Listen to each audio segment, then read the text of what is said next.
आजपासून बंद होतील का? थांबा, होऊ दे सीएम साहेबांचं होऊ दे. अध्यक्ष महोदय, हे भोंगे तर आपण बंद करू, पण सकाळी 9च्या भोंग्याचं काय करायचं?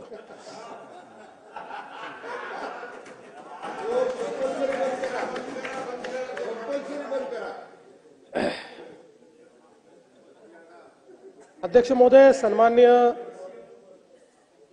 देवयानीताई फरांदे यांनी जो मुद्दा उपस्थित केलेला आहे, मुळामध्ये माननीय सर्वोच्च न्यायालयाने जो आपल्याला आदेश दिलेला आहे, त्या आदेशानुसार कुठल्याही प्रार्थना स्थळावर जे काही भोंगे आहेत त्या भोंग्यांची परवानगी घेतली पाहिजे. हे भोंगे रात्री 10 वाजेपासून सकाळी 6 वाजेपर्यंत बंद असले पाहिजेत. सकाळी 6 ते रात्री 10 या कालावधीत दिवसा 55 डेसिबल आणि रात्री 45 डेसिबल आवाजाची मर्यादा असली पाहिजे. त्यापेक्षा अधिक मर्यादा त्याची असू नये. अशा प्रकारचे काही निर्देश आपल्याला देण्यात आलेले आहेत. आणि या संदर्भात कायद्यानुसार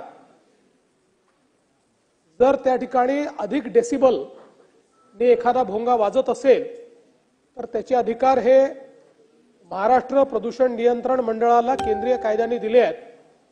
त्यानुसार पोलिसांनी कॉग्निझन्स घेऊन त्यांना कळवायचं आहे आणि त्यांनी त्या संदर्भातलं जे काही पुढची कारवाई आरोपपत्र आहे किंवा कोर्टात केस टाकायची ती त्यांनी करावी.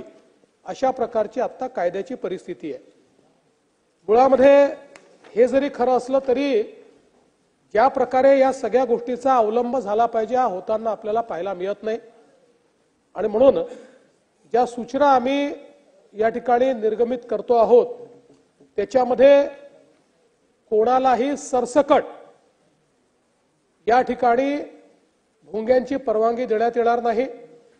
ती निश्चित कालावधी करताच देण्यात येईल आणि त्या कालावधीनंतर त्यांना पुन्हा पाहिजे असेल तर त्यांनी पोलिसकडनं येऊन त्या भोंग्याची परवानगी पुन्हा तिथे घेतली पाहिजे.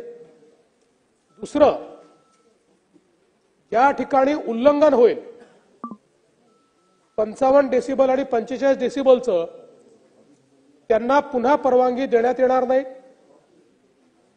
त्यांच्या जे काही भोंगे असतील त्याची जप्ती केली जाईल आणि या संदर्भात ताईंनी जी मागणी केलेली आहे त्या मागणीनुसार याचं तंतोतंत पालन होतं आहे की नाही याची जबाबदारी संबंधित पीआयची असेल.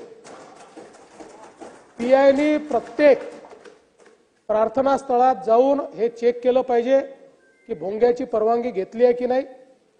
आणि सगळ्यांना आपण मीटर दिलेला आहे, ज्या मीटरवर डेसिबल मोजता येतं ते प्रत्येक पोलीस स्टेशनला अवेलेबल आहे.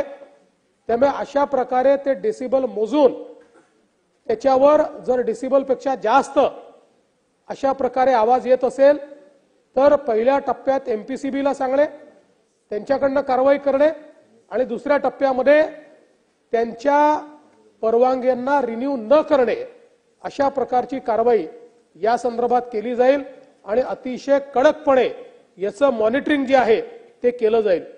एक अजून गोष्ट याच्यामध्ये आहे की आता एक प्रकारे या कायद्यामध्ये पोलीस हे टूथलेस आहे, कारण ही सगळी कारवाई केंद्रीय कायद्यानुसार एमपीसीबीला करायची आहे.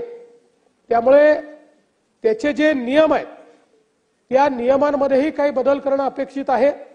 ते बदल झाले तर अधिक प्रभावीपणे आपल्याला याची कारवाई करता येईल आणि म्हणून त्या संदर्भात केंद्र सरकारलाही विनंती करण्यात येईल की केंद्र सरकारने देखील त्या नियमांमध्ये काही बदल जे आम्ही सुचवतो ते आम्हाला करून द्यावे, जेणेकरून